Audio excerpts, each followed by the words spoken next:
मनुष्य की उत्पत्ति एक रोचक यात्रा है जो करोड़ों वर्षों से शुरू हुई। ये कहानी धर्म, विज्ञान और संस्कृति के गहरे ताने बाने से बुनी हुई है।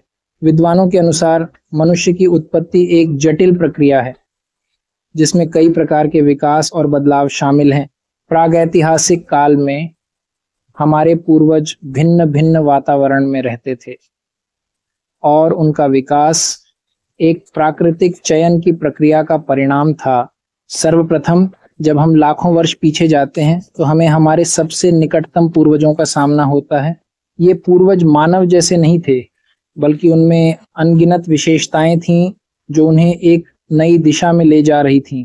फिर समय के साथ ये प्राणी विकसित हुए और वो महत्वपूर्ण परिवर्तन आए जिन्होंने होमो सेपियंस के रूप में आधुनिक मानव को जन्म दिया। यह बदलाव मानव के मस्तिष्क के आकार में बढ़ोतरी, चलने की शैली में परिवर्तन और औजारों के इस्तेमाल में निपुणता तक फैले। मनुष्य की उत्पत्ति को समझने में जीवाश्म विज्ञान की भूमिका अविश्वसनीय है। पुरातात्विक स्थल जैसे लूसी की खोज ने हमें यह सिखाया कि मनुष्य और उसके पूर्वजों ने कैसे जीवन जिया। जीवाश्मों में पाए जाने वाले उपकरणों, चित्रों और अन्य सामग्रियों से हमें यह पता चलता है कि प्राचीन मानव की सामाजिक संरचना, भाषा और संस्कृति कितनी विकसित थी। इस प्रक्रिया में प्राकृतिक चुनौतियों जैसे जलवायु परिवर्तन और अनुकूलन ने भी महत्वपूर्ण भूमिका निभाई।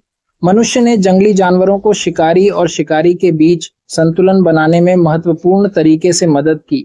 ये संतुलन ही मानव जीवन को एक स्थायी दिशा देने का स्रोत बना।